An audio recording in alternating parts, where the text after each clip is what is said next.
Hello, and welcome to the Table Football Podcast, a podcast set up to discuss both football and Round Table.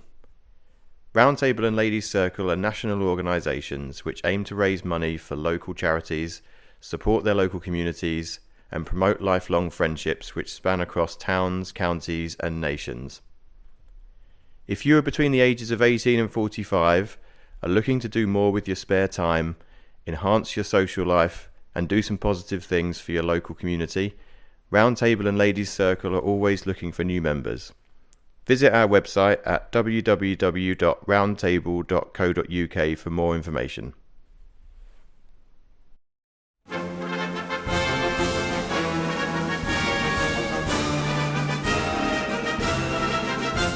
Right, hello, welcome everyone. Welcome back to the Table Football Podcast. I'm Shepp, and with me, as always, is my co-host Tris. Yep, absolutely. So, hello everyone. We are excited to dive into episode 2 of season 2 of the podcast that, despite the name, has nothing to do with Fuseball at all, but instead is actually dedicated to bringing together our love of Round Table and our love of football. Now, if you thought we brought the heat last episode, buckle up because we're just... That's right. Today we've got a conversation that's going to spark some serious thoughts, maybe even a little debate, as we're unpacking non-league football in this episode, amongst some other hot topics that we'll get into with this episode's special guests. And just like the international break, we're giving Tris a break from the misery of Premier League football as an Everton fan. That is cheeky. So you know how we do this by now here at the Table Football Podcast. So we keep it real. Keep it light-hearted, with a small amount of fun, hopefully leave you with something to kind of think about. Right, so grab a seat, settle in with your favourite tipple or brew, and let's get this conversation going. Welcome to episode 2 of season 2 of the Table Football Podcast. How have you been, mate? Good. Yeah, look, enjoyed the restart the Premier League. I felt like it seemed to take forever for the season to get going again, but we're back now, aren't we? I have not enjoyed that at all. As an Everton fan, I am not enjoying this at all. It's just, what the hell was that last game? Literally 2-0 up at 87 minutes, and we end up losing the game 3-2 at home. Just like, what the hell? What the hell? But that said, it's nice to see you wearing blue for a change. Different of colour. Yeah, in honor of the non-league today, I'm not wearing. There's no reference to Arsenal. We'll try and make as little reference to Arsenal as possible today. So I've got my Billericay Town shirt, which I think is about 20 years old. I was joking earlier that it was definitely bigger when I bought it, and it's shrunk. I think because it's shrunk in the wash, not because I've got bigger. I say that about all my Everton kits from the past as well. Nothing to do with me growing in size, the beer belly kicking in, anything like that. Should we introduce the guests for this week? Yeah, let's go for it. Our special guests. Lovely. So our first guest is from Margate Round Table. It's Oliver. And he is a Margate fan as well. How you doing? Good, thank you. Good to have you. You've got sporting the Margate shirt there, I think. Yeah, with our very famous sponsor, the Libertines. That anyone that likes a bit of rock music or a bit of Pete Doherty will know the Libertines. They've got a hotel in Margate, so they've decided to sponsor Margate Football Club. Yeah, that's quite interesting. That's quite interesting because I'm actually playing Justine's in Margate in a few months' time, and It's actually one of the Libertines that actually owns that venue as well. So yeah, I'm making the long, very long trip down to Margate to play a gig down there. So yeah, I'm looking forward to it. Actually, I think that will be the first time I've ever been to Margate. It's a lovely place. 2 minutes in, he's already promoting the band. Absolutely. Look us up on Facebook, people. Yeah. Twitter, go on. See, I was going to ask what the link was with the Libertines. I know they've had a few. They've had some really funky shirts in there. That one's quite understated, isn't it? Is that the home kit or? Yeah, it's got. There's an artist in Margate that does sort of graffiti drawing. So this, although it looks blue, it's got a lot of like graffiti marks through it. And that's sort of been a MO for the last few years in terms of trying to style things up whilst keeping it classical colours. Yeah, they must have sold more shirts by doing that as well. I don't know what the metrics look like. Yeah, because it's a bit of a cult thing now, isn't it? The Margate, everyone looks for the Margate shirts, and they don't fall off. But apparently, the Libertines don't pay us anything for the sponsorship, but the kudos is the fact that we sell more shirts. So that's the added bonus. That's a good quid pro quo, isn't it? I guess. Pete Doherty with a brilliant business model there. Yeah, lots of plugs, no extra charge. Great. Okay, should we introduce our second guest? Absolutely. Bring him into the studio. So welcome, Dan from Billericay. Thank you. Thank you very much. Good to be How here. You doing? Yeah, great. Yeah. Looking forward to getting stuck in. I also have some great memories of Margate. Yeah, maybe 2011 when Billericay won the league at Margate was a good day. And you've got is that this season's Billericay shirt? It is, yes. Not quite the Libertines, having a wealth management fund as your sponsor, but kind of stinks of Billericay, doesn't it? Really. Money. Yeah. Just seeing that Puma logo on that, it takes me back to when Everton actually had decent kits that didn't fall apart after one wash. Yeah, I Puma, great looking kits. I think nowadays maybe they don't hold up as well as they used to. I think that's a theme, isn't it? Yeah, absolutely. For most modern kits. I'm sure it was Puma that were the first ones to do it was like in the mid-noughties, wasn't it? That all these shirts came out. They were like, they're anti-pull. Like, you can't pull them. And then it's obviously that's the biggest lie ever because it's not difficult to pull a shirt and doesn't matter how tight it is, you can still pull it. It was, I remember it was a Spurs one, wasn't it? And there was, I don't know who else had it. And football shirts have never been the same. No, look at the Adidas kits in the mid 2010s. Oh my goodness, you'd sneeze on them and they fall apart. Yeah, it's interesting. The Adidas, I got the new Arsenal shirt this season, and it's a lovely shirt. But it is tight. It's like you put it on, you're like, oh, I think I might have to go to the gym now. Otherwise, it's going to just go up a size. I was going to look like or probably I've done what I should have done, which is just buy the stadium shirt or whatever the cheaper one was, because I think that's less fitted. But anyway, what's done is done. Did you buy the pro one or the replica one? It was the pro thing. It was the pro one, but only because, I have a thing about like the resale value of them, and like I wanted to get the proper one, so but it's fine. It's fine. It's a good driver to try and lose a bit of weight. So basically, they're painted on. You order the pro one, somebody comes to your house, they paint it on you in like latex. That's it. Order the replica one. It's much better for the beer belly. It does work.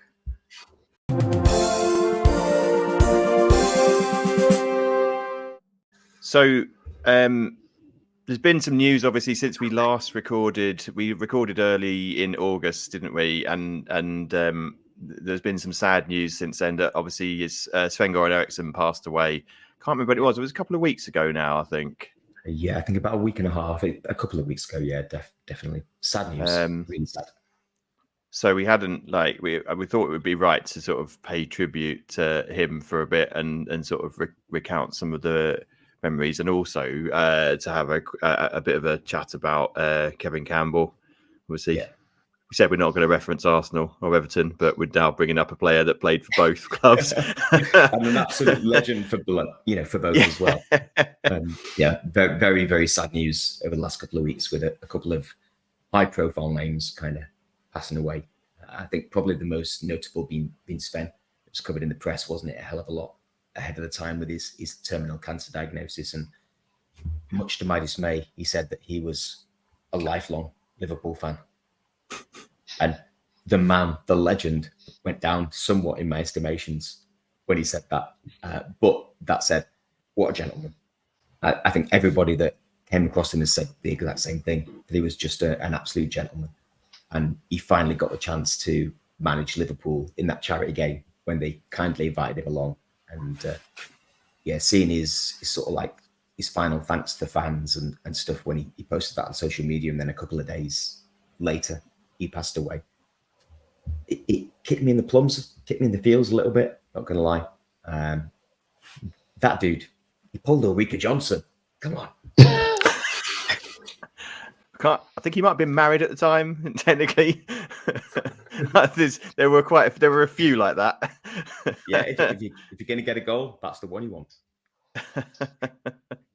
Yeah, he had a very so I wasn't aware quite how many domestic clubs he'd managed, and he did properly done the rounds. I think he managed, but it was I made the list of them actually. It was Benfica was definitely one of them. I think he won Serie A with Lazio in 99, 2000, Roma, Fiorentina, Sampdoria, and obviously he was manager at Man City for a while and Leicester, and then obviously famously it was the first non-English coach appointed to manage the England team. So I don't know, I got good memories.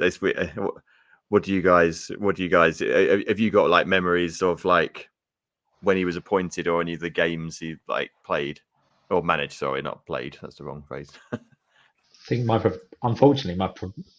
the main memory I have of Sven is unfortunately that awful song. Yeah. Yes. Who wrote that song? I remember it came up on social media a couple of weeks ago. The Sven, Gorman. I'm not going to do it, but yeah. Do it. It's so bad. Was it like he's a lovely geezer, but don't forget that he's from Sweden or something? Yeah. It's like a chant from yesteryear, isn't it? Before the world went PC and mad. He never kind of brought England glory, did he? But at the same time, I think every England fan probably remember we played pretty well, to be fair, under him. We never hit any heights, but I don't remember many lows either. I think for me, it was he's remembered for two things. I suppose, importantly, he was manager when that famous goal against Greece, David Beckham, iconic moment for England, but also only taking 4 strikers to the World Cup, of which one of them was a 16-year-old. Oh, it's Theo Walcott, wasn't it? Yeah. His last tournament, and it went catastrophically wrong. But he presided over two of the possibly best teams in tournament football that failed almost catastrophically. With Euro 2004 against Portugal, wasn't it? And Rooney getting sent off. Was that 2004? Yeah. And even the 2002 team, that was sort of hailed. It's the golden generation that is hailed as, wasn't it? And it just never quite met expectations. 2002 was a difficult one to take because I said this the other day. The Brazil team that we went out to that year, it's still probably one of the best Brazilian sides of the last 30 years. I think it was one of those ones where, and also the manner of that. We won't talk about the lob because it involves talking about David Seaman and it's happened more than once and everyone laughs about it, but he's a good goalkeeper. Wasn't he an Arsenal player? He was, yes, I believe so at that point. So I'm just deflecting the heat off Pickford. He also, around that era, did that ridiculous save in the FA Cup semi-final. But anyway, that's not the point. We won't go talk about that. But yes, yeah, it was. I also remember. I remember the games for that World Cup being ridiculously early in the morning. It was like 7 a.m., wasn't it? Kickoffs. I remember having to go to school early so that you could watch the football at school, but not starting your lessons till 9:30 because they'd let you watch the football, but you had to get to school, otherwise you'd miss half the game travelling to school. Yes. So that was what I remember fondly of 2002. Yeah, Shepp's like, yeah, I remember that. None of us were at school at that point. We're far too old. Oh no, yeah, no. We were definitely at school. Yeah, just you, Tris. Yeah. Yeah, I was firmly in fact, actually, I passed university at that point. So yeah, I don't remember that at all. Yeah, 2002. Yeah, I remember having people around my house to watch the Argentina game. Yeah, the one in the group stage. Yeah, we beat. That was a Beckham penalty, wasn't it? It was the one goal. Falling off the back of your couch. I remember. Yeah. Good old Sven. The way that he dealt with how he was dying and his unfortunately inevitable, quite quick death.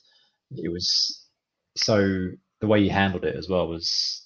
It again spoke to what kind of person he was, his thought process behind it, being able to put into words how he was feeling and putting that across the inevitability of death, but also that he was thankful for the life that he had. He just spoke so well about it. It was really a difficult read, but absolutely. Yeah, it's really eloquent, wasn't it? Yeah, very eloquent, the way that he dealt with it. And I think all of us in that same situation would love to have that same eloquence about how we feel it.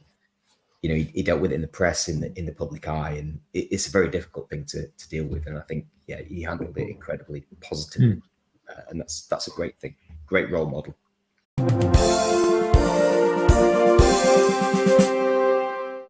Let's have a chat about Margate Round Table. Then we've got Ollie here. Talk us through what you do at Margate, sort of charity wise, and in sort of socials and things like that. What sort of things you guys get up to?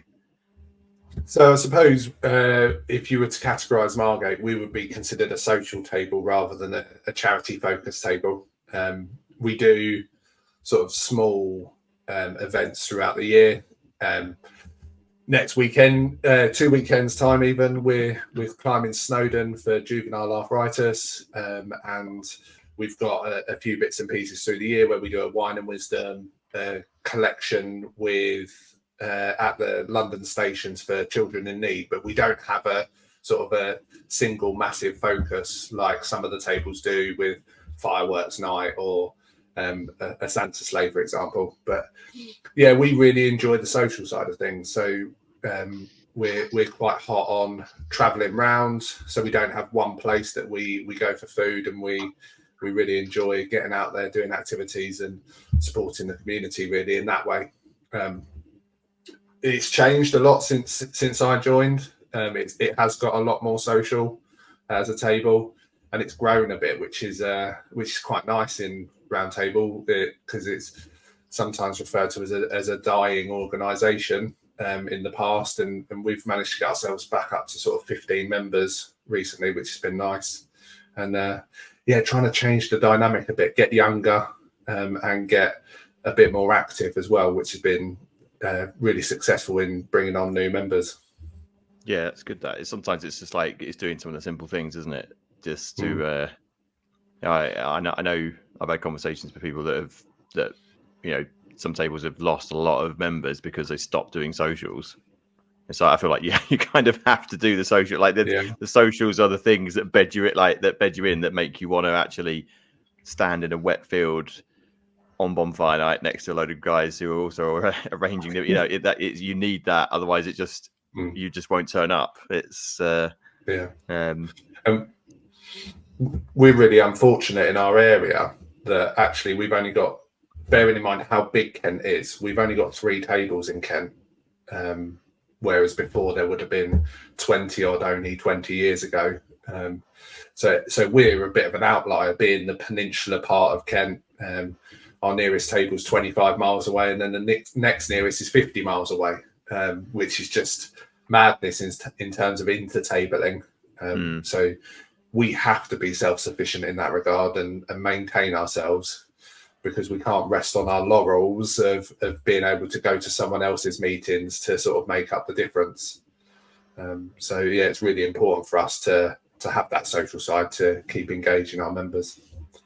So who are the other two roundtables in Kent then? So we've got Canterbury, so big city, and then Dartford. So that's practically London, which is a long way from us. And then Area 55 is next to us, which is the Weald of Kent. But that's Tunbridge Sittingbourne and Tunbridge Wells, which is an hour and a half in a car for us. So that's why they carved themselves off originally, because they are sort of an outlier for the rest of Kent. But we've lost Bearstead, all the Medway towns have dropped off in the last couple of years. Previously there was just in the vicinity of Margate, there used to be 4 tables within 6 miles of us. But now we're out here on our own. Yeah, it's difficult, that, isn't it? So the walk. Tell us more about the walk. How is it going prep wise? Are you guys all raring to go? Well, it's only a walk up Snowdon, so you don't really need to prep for it, do you? So I think we done a little 6-mile walk along the promenade because we don't have many mountains by the sea. Good. We had a curry after to keep it social, but that's about it really. So I take it you're not doing the big track. No, we're doing the Lamberis walk. So we're taking it easy, yeah.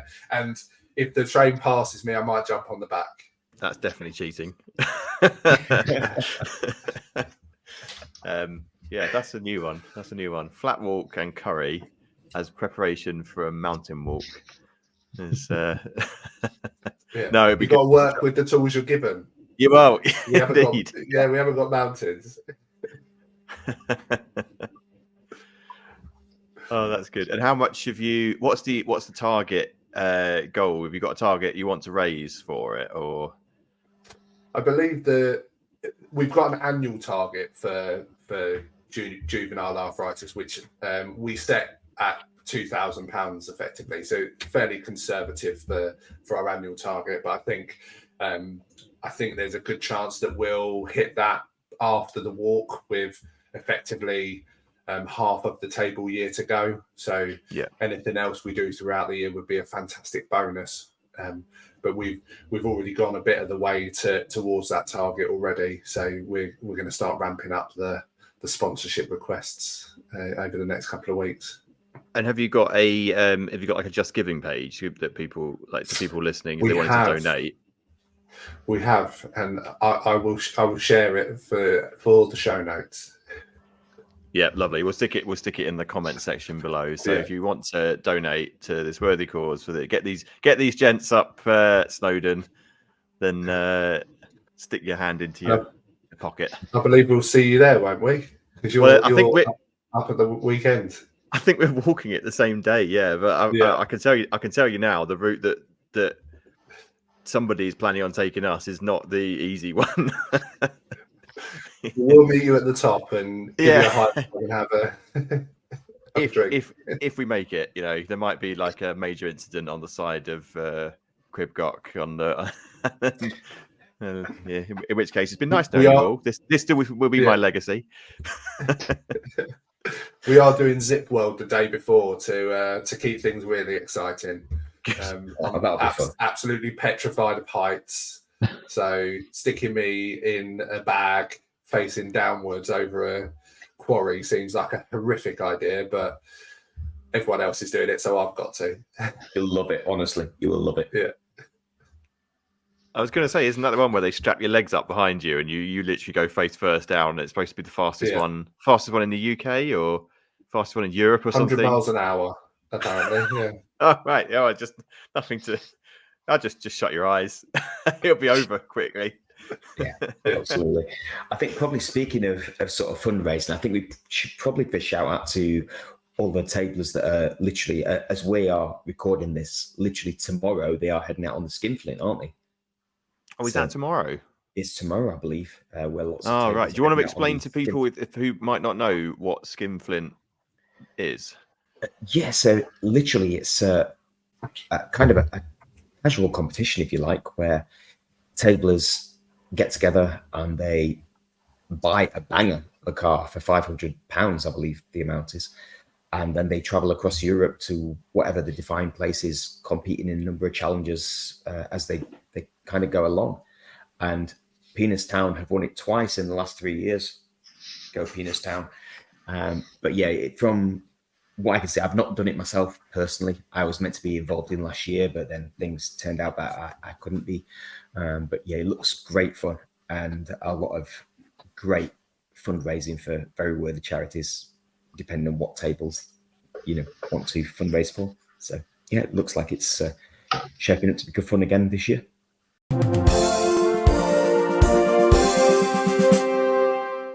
Should we get to the topic in hand then? So we're here to discuss non-league football in all its glory. I feel like non-league football is football is a subculture in its own right, but non-league football is a subculture within a subculture. It's like, it's just completely different to, I don't want to call it conventional football, but like just the higher league football. It's just a completely different feel to it. I mean, obviously the standards are different.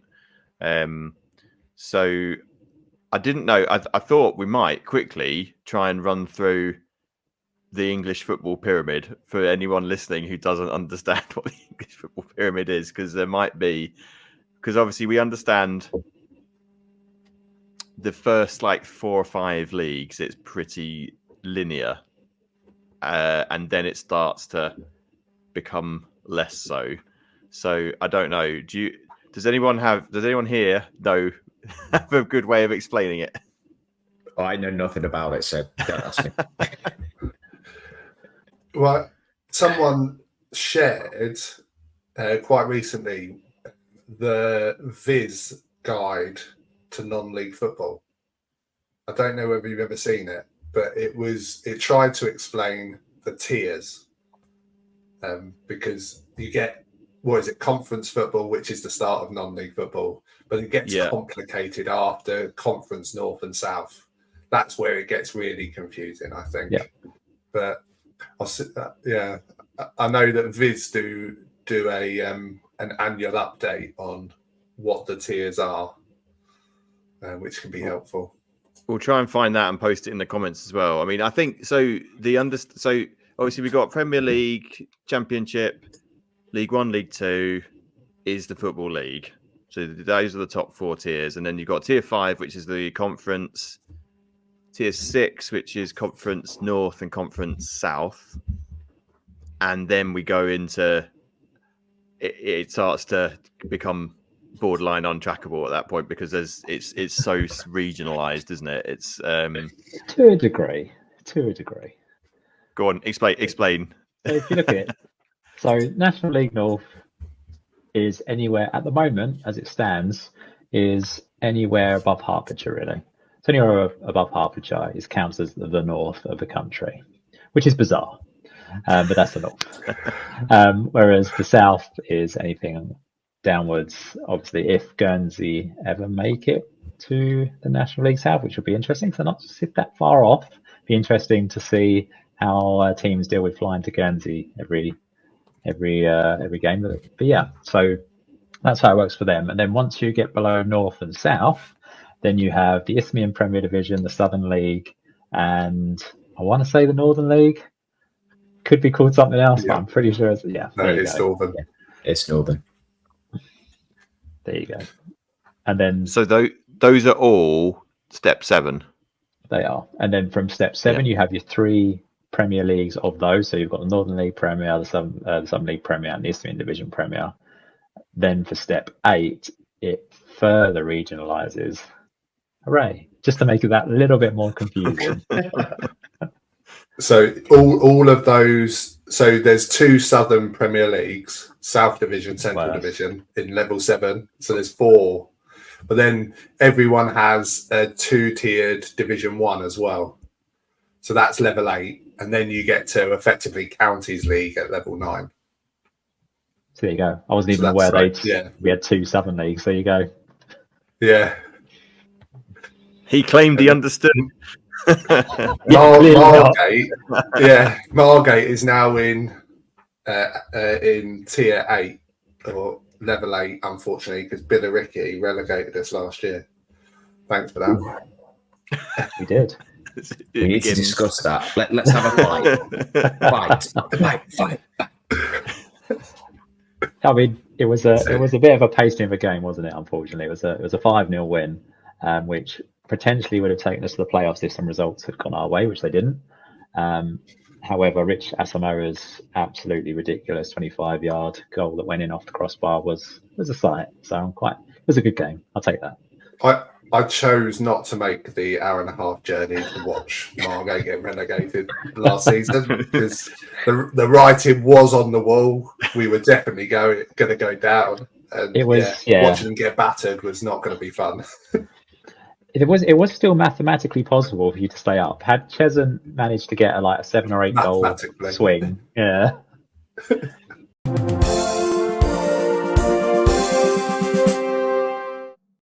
So one of the things you sort of touched on it there about traveling away. One of the things that I feel like non-league football is unique compared to sort of the league football is the interaction and the dynamic between the home and away fans, in that you just mix. It's pretty normal, and also you change ends at half time, which is just great. I just love it. So there's I mean, what do you guys think in terms of like what are the USPs of non-league football compared to league football? Would you say? Why would you encourage someone to I mean, aside from obviously it's supporting your local club, which is always good and preferable, what are the other things that sort of a benefit to so I suppose Margate, they've been relegated, so it's definitely not for the standard of football, that's for sure.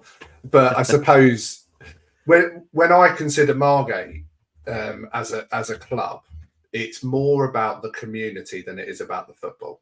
And if you can't say that about your local team, something's gone very wrong.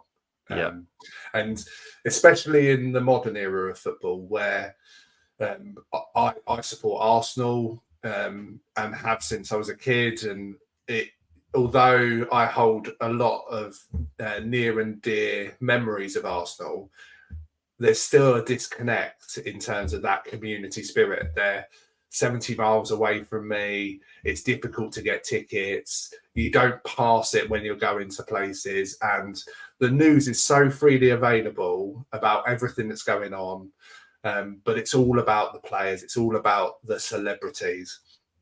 Whereas when I go to watch Margate, I stand there, I can talk to the players like they're human beings, because they are. They come in afterwards and have a pint with us. And when you hear rumours in non-league football, it's about whether the tea lady's left, not about whether the club's going to spend £50 million. So it feels so much more real, and you feel so much more a part of it as well, because you know that by being a season ticket holder, you might be one of only 300 or 250 season ticket holders, and that whole community spirit and getting round the club and doing things like sponsoring the shirt of a player for 50 quid and getting the shirt at the end of the season is so much more near and dear. And you feel that connection gets you so much more G'd up for the games as well. I feel like you turn up and you get really annoyed because you're almost inevitably going to lose. But then you start getting excited, and the games get sort of to that tension point, and you feel so much more involved and invested. And you can give the keeper stick because he can actually hear you. So if he looks a bit weird, he's going to get it, sort of thing. So that whole community and closeness, I feel, is so important at Margate. And you talk about changing ends. Margate home fans, some of them change ends and some refuse, because there's only a bar at one end of the stadium and they're not walking for their pint. And the fact that you can drink a pint on the stands is still one of the most important things for them. What about you, Dan? What your? It's very much an echo of that. Absolutely. It's funny because pints on the stands are probably my first thing to say, not the last thing. But it's very unique to non-league football. But yeah, absolutely. If you fancy a pint, you'll grab it and off you go. You can have your drink whilst you're outside. There's never a worry that someone will throw that pint on the pitch or do something silly, because it doesn't happen. There's the trust, because it is such a community between the fans, the people that work for the club, and the players as well. That just doesn't happen. And yes, it is great being able to go into the clubhouse after the game and say 5-10 minutes after the match, maybe 15 minutes, the players will come in and have something to eat. You can have a little chat with them. You can say, oh, what happened with that, what happened with this, and they were happy to talk to you. Again, with the sponsorship, spot on. So it's a little bit more than 50 quid at Billericay, unfortunately, to sponsor a shirt. But a couple of years ago, we did exactly the same thing in the Tamplin era. Just the first year he was with the club, sponsored the club captain. Absolutely brilliant being able to meet him and spend some time with him, get the signed shirt for my son, and he absolutely loved it. And even last week, so as well as being a massive fan of Billericay Town, I've been following them for 21, 22 years. I also coach for one of their kids teams as well. So my son is in one of the under 8s teams, and every now and again the club will just put out on the WhatsApp, so who fancies being mascots this weekend? So no charge to it.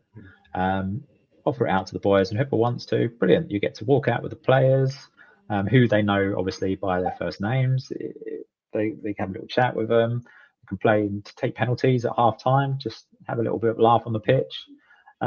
It's fantastic, and it's not the sort of thing you're going to get in the league or the Premier League or anything like that, unless you're willing to spend £800 or £900. I love that. Absolutely love it. Yeah, and and again, going back to community, you know everyone. I know Billericay does. It's a lot more hip, or I don't know. It's ever since the Tamplin era, when we were seeing crowds of 1,500, the club have done well to keep those crowds pretty high. So we're still looking. Your home average is about 800 or 900, which is still pretty good. But the core that were there before, and some that have joined afterwards, you know them. You know their names. You have a chat with them. We talk to each other during the week to see what's going on.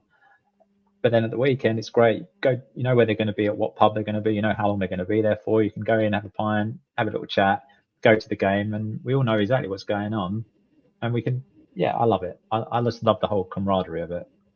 There is that sense of community, isn't there? I mean, we talk about it sometimes in Round Table as well, that like I feel like people need something like that in their lives, like whether it is a charity organization or whether it's a football club, or there's a real buzz and a real drive that you get for being part of something a little bigger than yourself. And there's, I remember when I brought some guys, Dan knows this, like we came down from Yorkshire, some of my friends, and I took them to a Billericay Town game, and we had just the best day ever. It was brilliant, and they were it was so welcoming. And I remember one of them, because he got like a thick Yorkshire accent, and one of them was at the bar, and they were like, "What are you doing here?" But it was more like, you know, what's brought you to our club. It was that sort of, and as I thought, you wouldn't get that at an Arsenal game.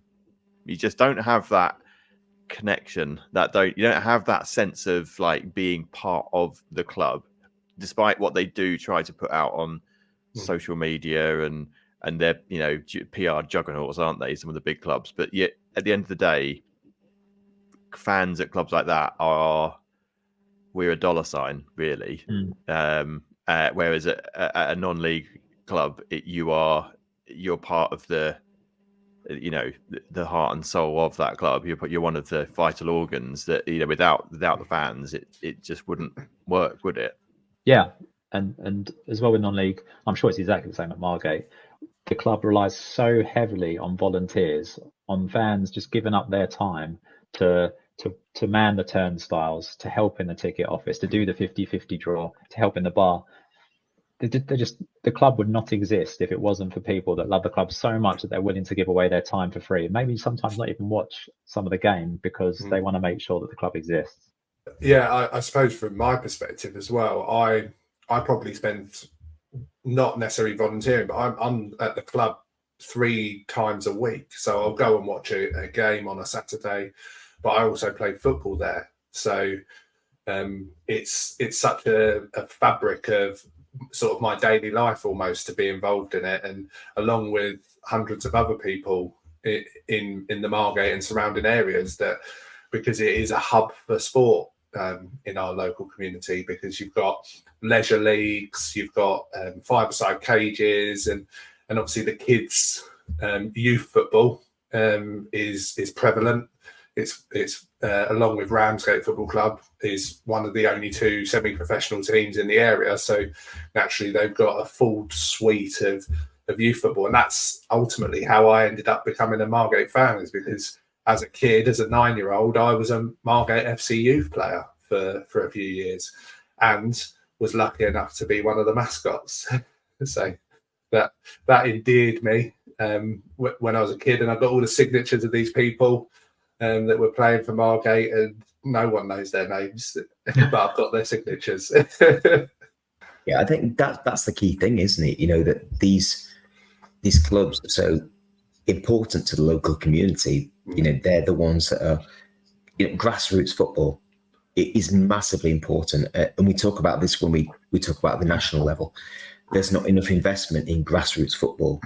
These football clubs, like Margate, like Billericay, like Penistone, where I'm from, they're massively important to bringing through the future, not just for, you know, their main sort of senior teams, but also for the kids teams. You know, the under 6s, the under 7s, the under 8s, the, you know, the mixed teams, that bringing through the women's game as well. These teams are what is going to shape the future of football for years to come, and it's massively important. And I think we sometimes forget the importance of grassroots football, that non-league football, which is, it's really important.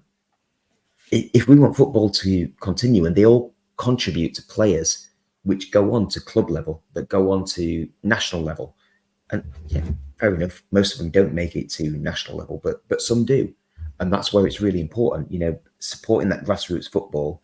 And certainly our table in Penistone, we very much support our Penistone Church Football Club. It's getting to the verge where pretty much we may as well just be called Penistone Church, Penistone Round Table Football Club, because we are literally constantly sponsoring their young teams with kit, with, you know, with funds to build things, to do what they need to do. But we also appreciate that it is massively important that we do that. You know, if local communities don't support those local teams, who will? Because let's be honest, football generally doesn't. The pyramid doesn't filter down to provide funds for those teams, and that's what's really important. It is interesting. I feel like there is no better stage where the difference between non-league football and league football plays out than in the first round of the FA Cup. That is where it's like, it's just there for everyone to see. If there's ever a home tie that a non-league side has against a league side, it's just horrible for the league side, isn't it? Like they're not used to playing in those conditions. They're not used to having the fans as close as they are. And to be honest, they're probably not used to having fans as passionate as that, just going at them for 90 minutes. Like, absolute beauty of the cup. That's why we love it so much. It's one of those things I always really look forward to, first round of the FA Cup. I always get really disappointed if there's not any really good draws. I absolutely love the cup, and I remember a fair few years ago going to Goodison Park to watch Shrewsbury versus Everton, and they played us off the park. Absolutely, you know, hands up to them. They were incredible. But I've never ever gone to a football game where us as the home fans literally all stood up and give the opposing team a standing ovation and clap them off the pitch because they beat us. You know, usually you'd be disappointed by that, but not the Everton fans. They stood up in Goodison Park, and every single fan around the whole thing pretty much booed the Everton team off as they went off first. But the Shrewsbury team, when they came off, they give them a standing ovation, and that is what I love about football: the fact that the top leagues can integrate with that. And the Everton fans literally went, "Do you know what? Well played. You beat us. You were brilliant. Hands up to you." And I think I'll always remember that. It was one of the best games I've been to under the lights of Goodison. It was amazing.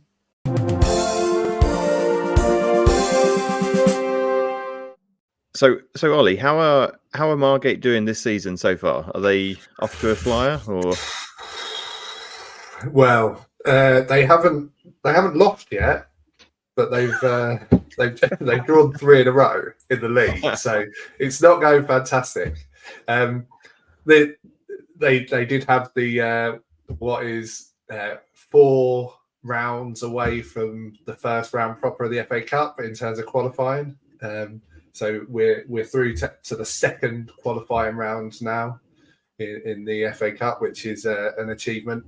Margate haven't been in the FA Cup first round proper since 1996, so it's been a while. We came close about 4 years ago, where we were effectively a goal away from playing Sunderland, which would have been absolutely massive. Yeah, away to Sunderland. Was that was away as well? Was it? Yeah. Wow. We ended up we were playing Oxford Town, so not Oxford United, Oxford Town in the last qualifying round, and we lost in like the last minute of the game. It was absolutely harrowing.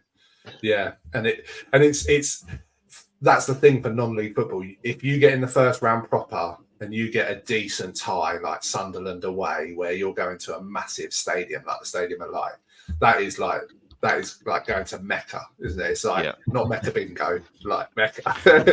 Because for those who aren't aware, for 9.69. But it's the holy grail of football, isn't it? It's to play a massive fixture where you can take every single fan that's ever been to Margate Football Club, and they're willing to travel if it's a first round, and put a few thousand people in, get half the gate, completely change the finances of your club potentially. Ramsgate, I don't want to really promote them because there are bitter rivals, but they got to play AFC Wimbledon at Plough Lane last year, and it was on telly. It was ITV4 because they're not very good, but it was still on telly. So,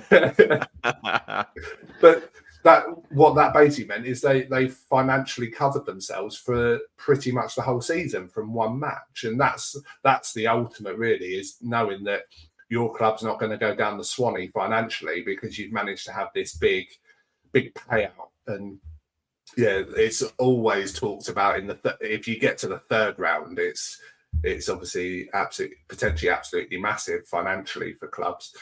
I remember, Marine FC playing Liverpool a couple of seasons ago, and there was guys sitting on the top of their sheds watching it over the wall and things like that. It's stuff like that you just can't replicate in league football. It's just not the same, and yeah, it's just phenomenal.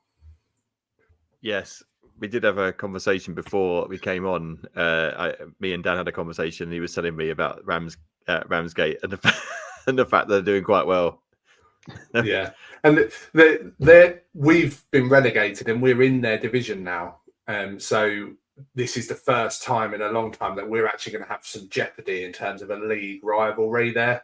Yeah. But they've for 2 seasons now, they've been the biggest club in their league financially, etc. And they've managed to not finish first, get second, and second to fifth is playoffs in this division. Sounds like Arsenal. And they're leading the league all season, drop down to second last minute, and then lose in the first round of the playoffs, which we absolutely lap up. It's hilarious. Love a bit of Schadenfreude. Yeah. And because they've got budget that exceeded ours, even though we were a division higher than them. They're paying one of their strikers obscene amounts of money. They pulled him from a club that was a division higher. They're really throwing money at the club, but it's just not quite happening for them. And it's such a shame to see, obviously. Such a shame. Yeah, the look on your face says it all. Has it got a funny name? Has the derby got a funny name? In my head, I want it to have like some seaside. No, So, The Seagull no, Derby. Something. The area we live in, so there's a used to be a river that effectively cut off what is known as the Isle of Thanet. So it's basically the Thanet rivalry. So right. pre-season, if we're not in the same division, we tend to have a pre-season match where we play for the Isle of Thanet Cup. So it's like a poor man's Kent Cup. Is that what's behind you on the sort of like, just a draw? No. This here is the National Sporting Weekend Football Tournament Cup. So me and Shepp managed to win this lovely trophy at National Sporting Weekend recently by going throughout the whole tournament without conceding a goal, and yours truly getting the golden boot as well, scoring 4 goals. I feel that needs to be like stolen and then kind of. No. We were very, very clear. It was presented. There's for those who don't know, there's a big thing in Round Table of nicking. We call it regalia. So anything that's got a logo on it, Round Table logo.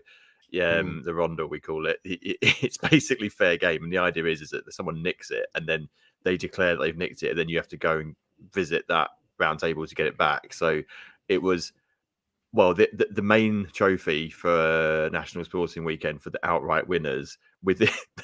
How long did they have it for? 2 minutes, 10 I think. seconds. Basically, somebody managed to like get up on stage with the winning team without them realizing that he was a plant and then the trophy got handed to him, and he just legged it out the door. And it got given to one of the Round Table Norway guys, and now it's in Norway. Brilliant. I had 2 hands on this the whole time we were in the public domain, and I got a cab back to our accommodation specifically to take it back so it couldn't be stolen, and then came back in the cab. I wasn't risking it. Yeah, it's honestly That's table all over. It's just like seagulls, or like hyenas, just stalking their prey, aren't they? It's like, it was. I can't remember what we're talking about before. Oh yeah, it's Margate and Derby. Yeah. So how, on a scale of 1 to 10, how fierce is it? How do you are we talking like bricks through windows? Are we talking, in the past it would have been. Right. I suppose, bearing in mind we haven't had a league derby with Ramsgate in probably 15 or so years. Right. So this year there could be a bit of jeopardy. I know in the past there's been. I've heard harrowing stories when I was a kid, and I wouldn't have gone to any of those games. I've heard harrowing stories of people having proper dust-ups in pubs and people coming away really, really hurt. But where we have the Isle of Thanet Cup as a pre-season friendly, that sort of dilutes the rivalry a little bit. But we did have to play them in the Kent Cup semi-final 2 seasons ago. And that was naturally the biggest attendance at Hartsdown Park, our home ground, in quite a few years, because obviously it brought everyone together. And it was a bit spicy, but it didn't get to the point where there was any fights, which is ultimately not what we want. We want maybe a bit of verbal abuse, but no physical, please. Yeah. I like to keep my face like it is. I've got memories of me and Dan going to was it Chelmsford away and getting the brick thrown at the bus. I mean, I think they are our closest team in the league at the moment. Unfortunately, we have. Well, I mean, we've still got Canby. And Canby is always a big rivalry. Despite Sam Higgins scoring a hat trick against us last year, which we tried to forget. But yeah, Chelmsford's normally the big one, isn't it? In fact, the last time, or the big one that I can remember from the recent years is 2017 when we had them in the Essex Cup final, beating them 1-0. It was 1-0 at Colchester United in front of a few thousand people. That was absolutely fantastic. So yeah, Chelmsford's a good one. Do like the Chelmsford rivalry. It's always a little bit of fun. So how have Billericay done so far this season? Are they doing all right? Middling. So bookies had us second favourite. at the beginning of the season, but obviously we know that means absolutely nothing when they haven't started playing, particularly in non-league. You can't really go by what the bookies say.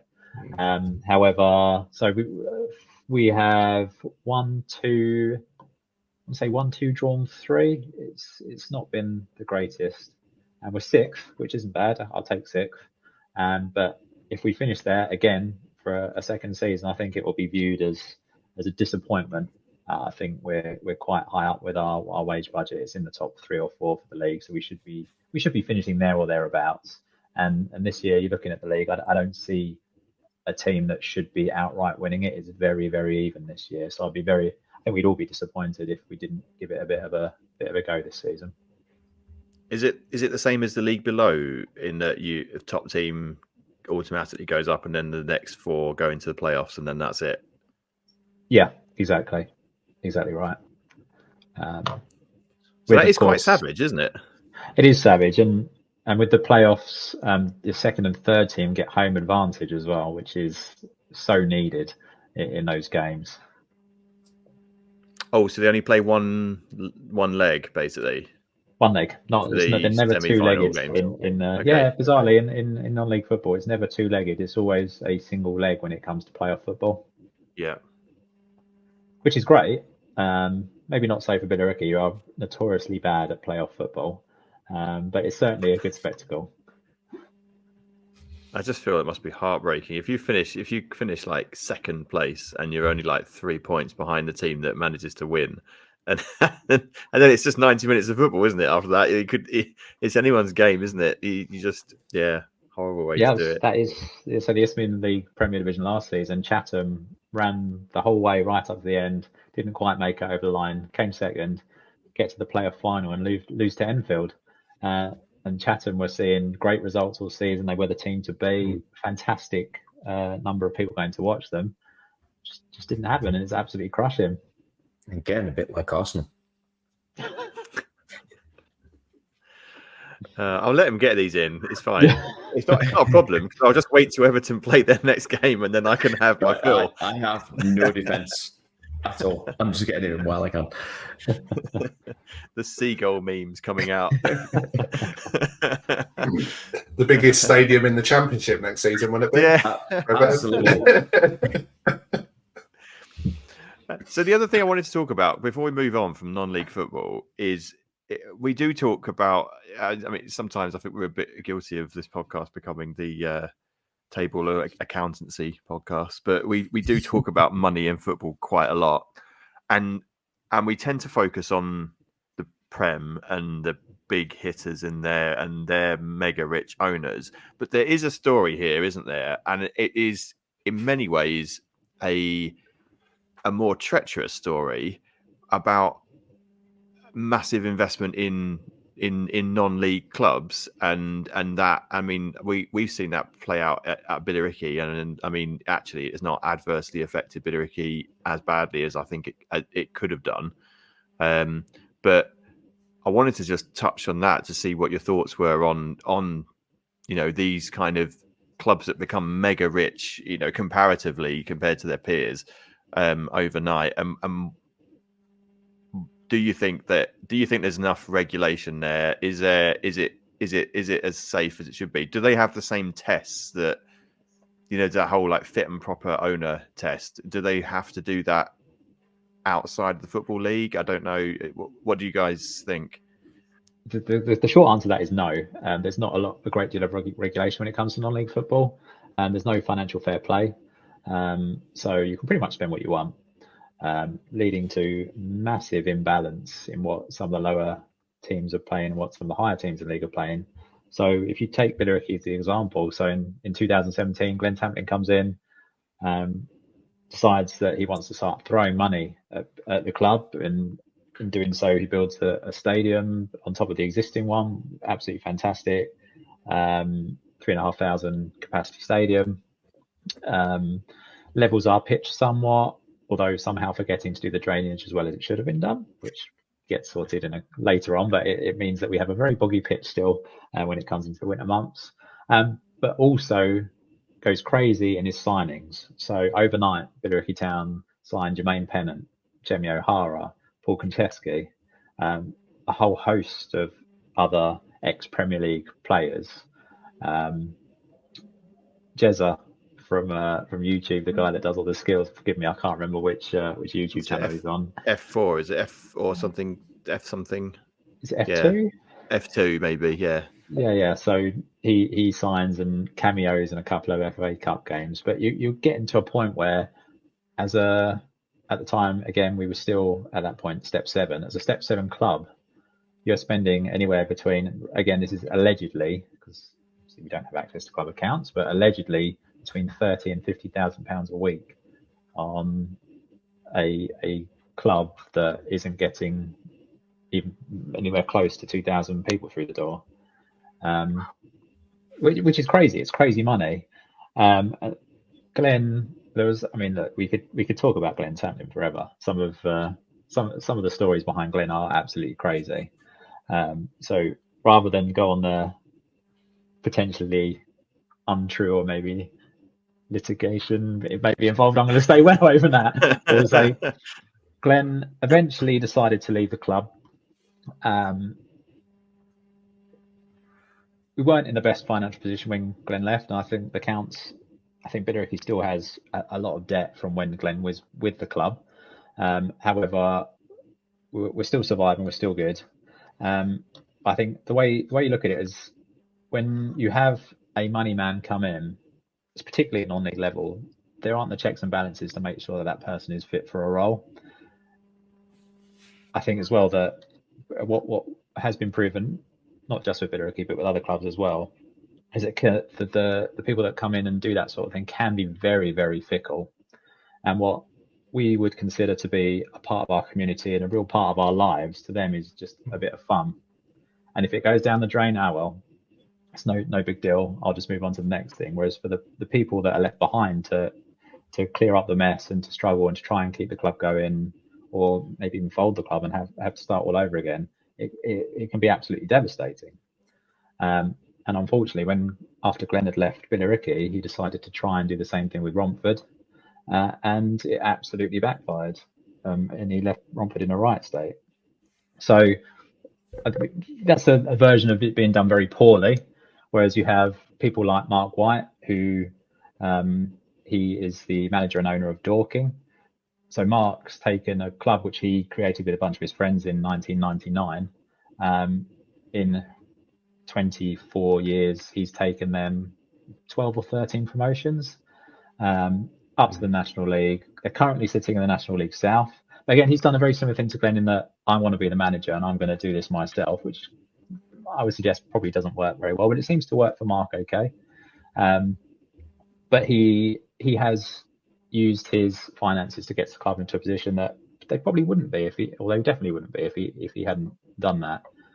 And a final example of one that's happening at the moment is Bedford Football Club. So Bedford were purchased by I think it's a Bitcoin, someone with something to do with Bitcoin, and he's somehow received £4.5 million of investment, and they're now Real Bedford in the South Central One. But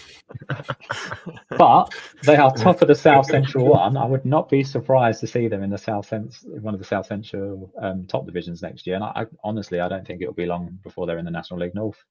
And it'll just be interesting to see how that works. I guess a question off the back of that is, do you necessarily think that something like that is, I don't know if fair is the right word, but is it in the spirit of the football or the football league or the football pyramid that we want to see, or is it something that, especially at that lower level, do you think it's not really what should be part of the game?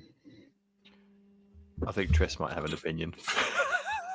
I'm staying silent on this, completely silent, given the whole Leicester thing. And yeah. I think the answer is no. Go on, Ollie. I was going to say, talking about Everton, Margate are actually obviously financially different stratospheres, but are going through a similar problem as Everton have in the past, in the sense that we've got an owner who is Russian. not many people realise it because it's not well publicised. Not many people publicise these things about non-league clubs, but he took over the club. He's a property magnate. He owns a lot of property in Margate, and he saw an opportunity to develop the stadium and make money.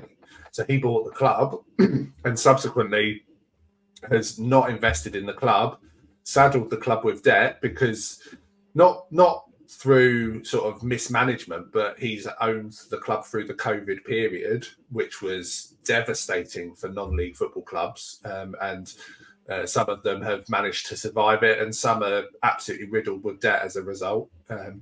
But he is potentially under sanction, so he can't continue to invest into Margate. So he's trying to sell the club. So we're caught in this position where a previous sort of a local, fairly wealthy guy is trying to buy the club back, but football's moved on, and to buy a non-league club now is not a quid and take over the £10,000 debt that it might have been 20 or 30 years ago. These are businesses that people want to sell for £1 million. And when we come back to the community spirit side of things, we're talking about, this Russian owner wants £1 million to write off the liabilities that he's due, for example, and sort of get a clear break from it. And we're busy trying to work out whether they're going to put the price of a pint up, and the small things in the club, and it's not small fry anymore. Although we see it as small, these people want their investment back, and if they don't, they tend to draw the club across the coals. And I remember as a kid playing Football Manager, and you'd go with Rushden and Diamonds because they were the richest team. They had all the money, and where are they now? God. They didn't last very long. Yeah, and it's happened way too many times. I had no idea that they'd disappeared actually until it came up on a TikTok I watched about clubs that used to exist and had gone under, and they were one of them. And I was, that was always such a. I always remember them because they had a very unique name. But that's the risk, isn't it? Like for me, it's not. It's almost like the question is probably not framed right. It's not whether it's fair; it's whether it's right, I guess. And the risk of community assets like this going under on the whim of a bit of a millionaire, it just doesn't sit well for me. You talk about accounting. Most owners get into football because they can write off the losses. Yes. And ultimately, they're not in it for the right reasons. They're in it, like Dan said, because it's a bit of fun, not because they love the club. It's something that they can write off their profits on, mess about with, and then drop like a stone. Whereas, people are left picking up the pieces. And there's community clubs out there. Is that the future? Hopefully, in terms of community ownership. So you've got teams like Lewis that are community led. Ebbsfleet are somewhat a success story around community ownership. But there are stories of really positive ownership situations, like is it Falkirk in Scotland, where that Euro Millions winner took over the club, put it back into trust for the fans, gave it huge amounts of money, made sure that the club was financially secure, but didn't take ownership of it. And if you get a situation like that, it's fantastic for your community because it still stays with its community spirit and it removes that financial burden. So that's good. That's people doing good in football. But the problem is most people aren't doing it for the right reasons, are they? So it doesn't feel fair. But all the time you can write off the losses, people are going to play around with these toys that are available to them. And that's the problem, isn't it? That football these days is a business. It's not about the winning or the losing. It's about making money. I wonder if there's merit in is it the Germans that have the 50+1 rule for all of their, and I don't know how far down the leagues that goes, but that I think, was brought in so that the fans would always have the controlling interest in any situation. So the fans have to own 51% of the club, I think. So it potentially, I don't know how it works, because you still get mega rich ones like Bayern Munich who still seem to be able to, win every year. But I don't know whether that's something. The premise of that came from the fact that every Bundesliga team was basically born off the back of a business or a community. Yeah. So every club had a business that was supporting them, and it was the workers. So Bayer Leverkusen was the biopharmaceutical company. But the problem, I see a problem there in the fact that the Bundesliga have already started relaxing the rules. So everyone looks at the 50+1 rule and goes, this is the golden ticket for football. But teams like Hoffenheim aren't subject to the 50+1 rule. RB Leipzig are not subject to the 50+1 rule.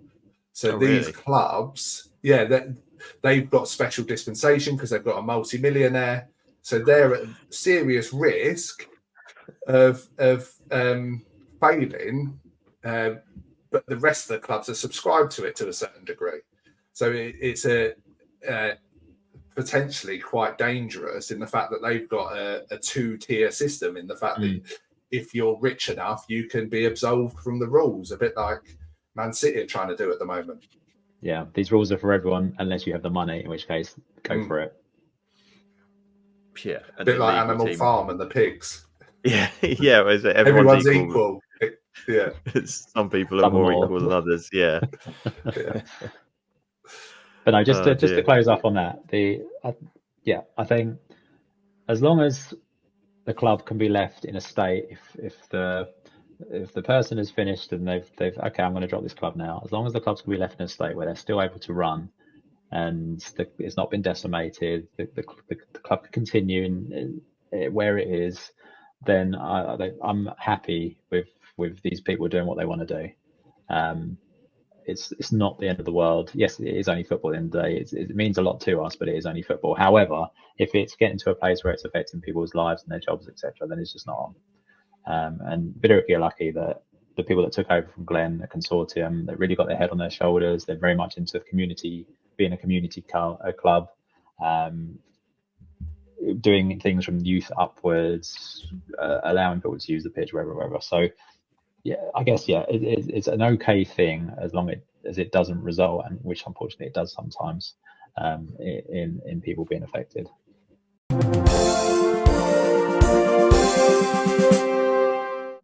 We're going to have a quick discussion about man versus fat, which I know is something, Ollie, that you're really heavily involved in.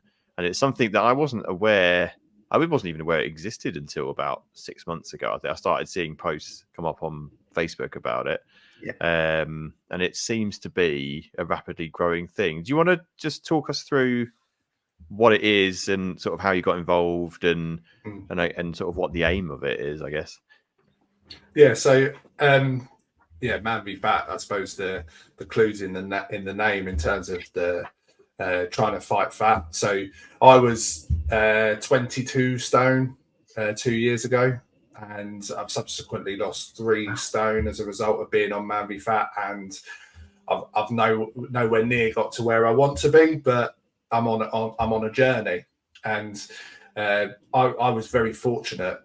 Margate Man v Fat started just over 2 years ago, and a fellow tabler, Richard Harrop, from Margate Round Table, said to me, I'm going to this thing, it's really helping me with my weight loss, it's a bit of football, you love your football, come and join me. And I went along, and there's a group of guys there, all with their clubs, and you get weighed every week. And then you, after you've been weighed, you play a football match. Really quite simple in that regard. But the difference being that the weight that you lose affects the score. So if you hit a milestone, so if you lose 5% of your body weight, or you lose 3 weeks in a row, or you track your food, that all contributes to the score. So we'll have a 6-a-side match afterwards, and like the worst team in our league might lose 9-0 on the pitch, but because they lost a load of weight during the week and completed one of the challenges and got extra goals, they might be able to reverse that result in terms of the off the pitch performance. And it's a really fantastic idea in my mind. Amazing.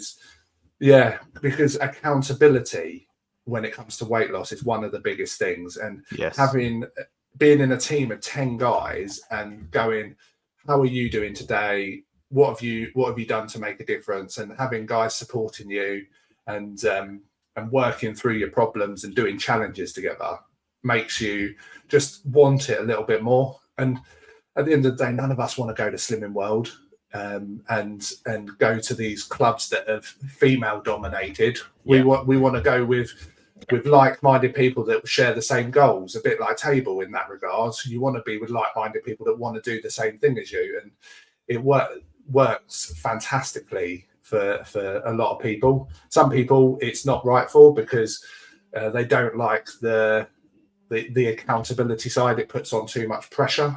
But for some people, it's absolutely the best way to get to their objective. And we've been really fortunate in Margate Man v Fat that we've got a coach that is an absolute diamond, and we've ended up we do charity games every month, so we're raising probably a couple of £100 a month in charity games, playing different local charities, etc. We've entered the Man v Fat has an 11-a-side tournament, so we're now playing 11-a-side football on top of our normal stuff, playing in the National League of Man v Fat. So there's all this extra stuff that goes on with it, and the beauty is that there's over 150 clubs in the country, so it's not exclusive to Margate. It's actually in quite a lot of the major towns and cities across the country. So if anyone is feeling like it's the right place for them, you can go along, see what they're about, and see if it's right for you and shed some pounds. And one thing I can say is when in terms of Round Table, there's quite a lot of us carrying some extra timber, and so it's helpful. And I think there's a lot of synergy between Round Table and Man v Fat in the sense that playing football isn't for the old guys. I'm 37. I still think I can play football, but I'm at the twilight of my career, if I can call it a career. But also, but also it's the like-mindedness element. So the accountability, and Margate Round Table has got members from our association with Margate Man v Fat and vice versa. Margate Man v Fat has got members that are part of Table because a tabler introduced me to Man v Fat, and vice versa. We've subsequently introduced Table to a couple of Man v Fat members. So it's been quite a good collaboration between us. And you never know, in the near future, Margate Man v Fat might be affiliated to Margate Football Club. So I might actually be wearing this shirt on the basis of representing rather than paying my hard-earned money for this kit. I think you touched on it there. It's about the accountability is really important, isn't it? And whoever's come up with this idea is an absolute genius because he's probably and I can't understate this enough. He's saving lives. It's literally saving lives because we know that cardiovascular disease is one of the biggest killers in the UK, just generally. I think in the population, stroke, heart attack. Type 2 diabetes, which and it all comes down to weight management and stopping that. There's a big drive in the NHS. I don't want to go to like health podcasts on it, but there's a big drive in the NHS to sort of focus on that prevention rather than throw in medicines at people once they've gone too far down the line. Massively. And I feel like as a society, we haven't maybe normalizing is the wrong word, but I've experienced this a few times. I mean, I'm definitely overweight. My BMI is I think 28 at the moment, which is overweight. every time I tell people I'm trying to lose weight, like, oh, you don't need to lose weight. And so as a society, I feel like we sort of mollycoddle each other a little bit to a degree. I mean, there needs to be, you've got to be in the right frame of mind for it. You've got to be ready for change in order for change to happen. And like you say, that I guess that's what the team spirit really sort of helps with. But it's fascinating, absolutely fascinating, because they've literally taken the sort of Weight Watchers model, but just built it into a football club type thing. And that is a really important point you make there around that whole idea that we make being fat acceptable, because if I told you that I weigh 19 stone, everyone goes to me, oh, you can't weigh that, you don't look like that. But the truth is, I'm still over 4 stone away from my BMI. My BMI is still over 30. And all the time that's the case, I have to be honest with myself and say it's not good enough. And it's quite easy to accept that sort of gradual decline, should we say, in terms of maintaining your weight. And if you do something about it, even if you just stop the rot and stop yourself steadily gaining weight, at least you're being proactive. And you only have to be over 27.5 BMI to be eligible to join Man v Fat. Nudge, nudge, wink, wink. I did look at them in all seriousness. I thought this would be really good. I get to play football as well as shift a bit of, and also it provides a bit of a social element to it. But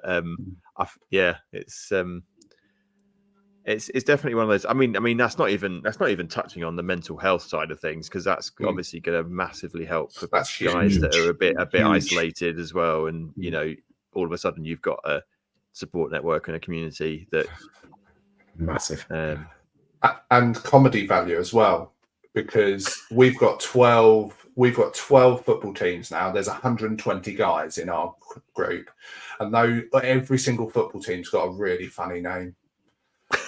So are they like fancy football names? Is it like? So we've got a purple team that are called Monster Munch and Gladbach. That's good. And they've got the pickled onion Monster Munch man as their sign, and we've got Friar Nord, obesity, and so like even stuff like that is it takes the mick out of what we're doing in a way, but it's for the right reasons, to try and promote the fact that we're acknowledging we're overweight and doing something about it. Well, that's really interesting. Really interesting to hear about that. And I think what we'll probably do is they've got a national website, haven't they, Man v Fat? Yeah. So for anyone who is interested, you can go to the. I know because I've done this. You can go to the website and they will take you through the process. You have to fill in some details, and then there's like a central sign up process, and then you get picked from a pool of people to then join your local club, don't you? I think that's how it works. And sometimes when I first joined, fortunately, Kent County Council were doing subsidising, so they were actually supporting the process and providing funding to allow people to join free of charge. So in some areas, the councils are supporting Man v Fat. So if cost is an issue, there might be a case for you getting subsidised funding so that you can continue to work on your weight loss journey, because, as you say, it's important, and it helps potentially keep you away from the door of the GP, for example. So it might not. It might help in that regard. To if you're in an area that gets supported by the council, you might get free membership for a while.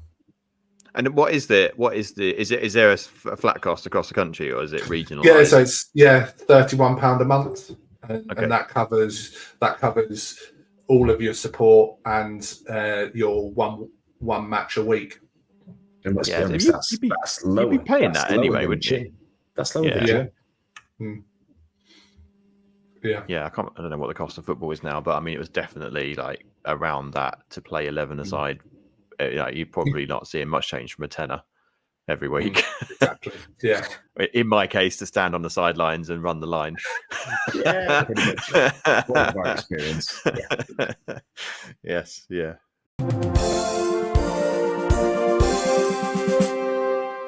Shall we do the quiz? Yes. My I favorite part. think it's time. It's time. It's not the most consistent quiz week in, week out. I also suspect you guys might do a bit better than the average, because it won't surprise you to know that it was a bit difficult to find questions for your respective clubs. So I had to write some of my own. So this could be very interesting. I've actually swatted up on Margate quite well over the last week. So I don't know. Have you guys got a preference of who goes? So basically, I don't know if you've listened to any of these before. You get 90 seconds to answer as many questions as you can and get as many questions right as possible, or basically just get more than zero. That's How did you get 0? Because Tris asked. Go back to episode 3 and you can listen to it. It was an absolute shambles, and the questions were all about Arsenal between 1890 and 1925. It was like that's the idea of the quiz, right?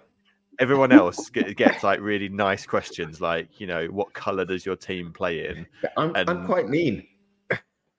And mine was like, yeah. Anyway, I complain about this every week, so I'm not going to complain. I'm not going to play it anymore. But yeah. So anyway, have you got a preference? Who wants to go first? Ollie looks nervous. Go on, Ollie. He looks like he wants to go first. Go on then. I'll go first. I've got the timer. Right, hang on. Wait, let me just bring up the actual questions. These questions are either going to be the easiest questions in the world, or we might have to put asterisks next to your scores, because it's going to be completely different to everyone else's. Okay, right. 3, 2, 1. Let's go. So, question number 1. When was Margate FC originally founded? 1896. Very good. In what year were Margate crowned champions of the Southern League Division 1? 1935? That's incorrect. Question 3. What was Margate FC known as during the 1980s? Thanet United? Very good. What is the name of Margate FC's longest serving manager?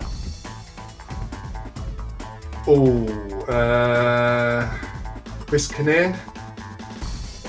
Incorrect. I can tell you've been swatting up.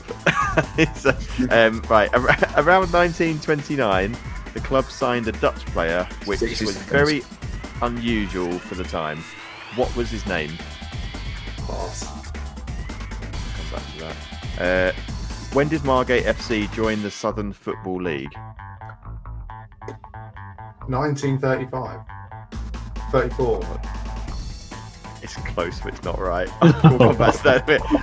When did Margate FC gain promotion to the football conference? 5 seconds. 1997. That's incorrect. That is time. 2000. You started We off were really top well of the there, league Ollie. for 24 hours in the conference. So let's just review this. You got 1, 2.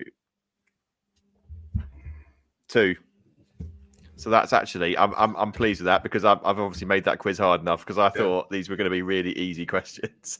Here's a quick interesting fact for you: the highest appearance holder for Margate Football Club is Bob Harrop, who is the Richard Harrop that I mentioned is part of Margate Round Table. It's his granddad.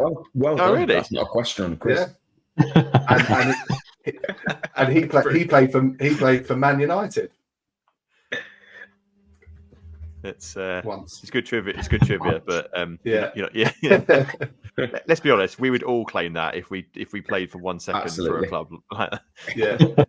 We'd be dining out on that one for years. So the ones, just to review then. So you got the founding date right.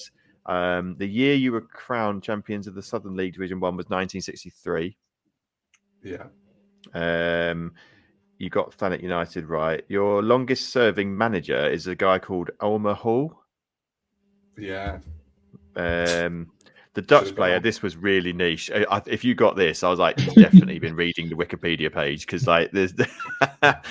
So in 1929, you signed a Dutch player, which was very unusual because presumably there was a great deal of travel.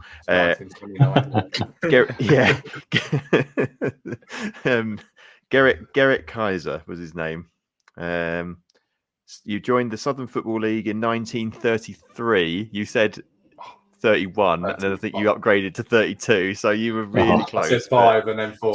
5 and then 4. Yeah, sorry. Yeah, because it was Arsenal that got them into the league because they had what was classed as a nursery agreement. Yes. Yeah. So you were it's like, was that an old school feeder club basically? Basically, yeah. Yeah, like back in the days when Arsenal may have or may not have been doing some financially dubious things of their own to get themselves into the Football League. We don't need to talk about that. That was before that. It was before. And so that's 2 is good. 2 is respectable. I'd say 2 is actually probably average as a Middle score. of the field. So yeah, it's so there we go. 2 to beat. Dan, how do you feel? Confident? Nope. not in the slightest. Your Billericay Town knowledge is very good. So I was looking through these thinking you're going to ace some of these. So we'll see. Just be grateful it's him giving the questions, not me. Yeah, fair. Okay, right. Are you ready? Let's go. Right. 3, 2, 1. Let's go. So, question 1. What is the lowest attendance ever recorded for a home game at Billericay Town? 80? That's incorrect, but that's not far off, to be fair. How many times has Billericay Town won the FA Vase? 3 times. Very good. And in what year did Billericay Town win their first FA Vase at Wembley? 76. Very good. Told you you'd be good at these. What is the current capacity of Billericay Town Stadium? It's 3,500. That is incorrect, according to Wikipedia. In what year was Billericay Town FC founded as a club? 1880. Yeah, correct. How many times have Billericay Town FC made it through to the first round proper of the FA Cup? 60 seconds. 3. That's incorrect. Which Billericay Town player holds the record for the most number of goals scored in total for the club? That's Fred Claydon. Oh, that's really good, yes. Wow. What is the current name of Billericay Town's ground? New Lodge. Yeah. Since their formation, which Billericay Town player holds the record as having made the most appearances for the club? Time. I'll let you answer it if you know the answer. Is it Fred again? No. Oh. So 5. Is that 5? Yeah. That's decent. 5 is very good. 1, 2, 3, 4, 5. Yeah, not saying I don't trust you, Tris, but I just recount my own record there. You did, in fact, score 5. Take that. So the first question was a bit of a stinker to start off with. So the lowest attendance apparently ever recorded for a home game was 54. Oh. That's what I thought. 54. It's quite close, to be fair. It wasn't even that long. It was 1995. So it wasn't even against Wembley. I have no idea when we would have played Wembley. In 1995. When for what reason? People turned up. It wouldn't have been in a. It wouldn't have been in a league game. I can only assume there was I don't know, something else going on at the time. But so you got the FA Vase correct. You got the dates of the FA Vase. 70s was a good time for Billericay Town. They won the FA Vase 3 times in the space of about 6 years, was it? 5 years? Yeah, 76, 77, 79. So this does go back to this conspiracy theory I have that every single club seems to think they were amazing in the 70s. Everyone always reminisces about our glory days in the 70s. Like, wait, everyone can't have had glory days in the 70s because somebody had to lose. So, if you ever get a chance, have a look on YouTube. There's a video of Doug Young playing for Billericay in, I think it's 1976, when he scores his hat trick at Wembley. He's the first player following Jeff Hurst getting his hat trick in the World Cup final. And one of his goals is stupid. I can't, off the top of my head, I can't remember it, but it's an absolutely ridiculous goal. And seeing it scored in the 70s, you're like, how? So you got that. The capacity of the stadium, according to Wikipedia, is 4,800. It's not. It's 3,500. Oh, you need to go get on Wikipedia and get that many. It's a challenge. So the biggest ever attendance we ever had was not even 4,800. It's like 4,500 against West Ham in 2017. But it's 3,500. It's unfortunate that you knew that, because that was actually one of the questions that we didn't get round to.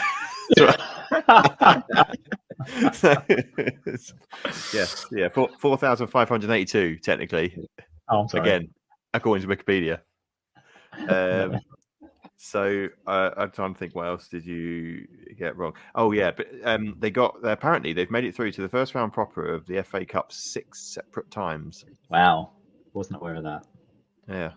Also, I looked at some of the teams they played, and they really bottled some of those games, because some of them were winnable games. I can't. Leatherhead will haunt me to the end of time. I could have got through to the second round. Being on BT Sport to see us lose 3-1.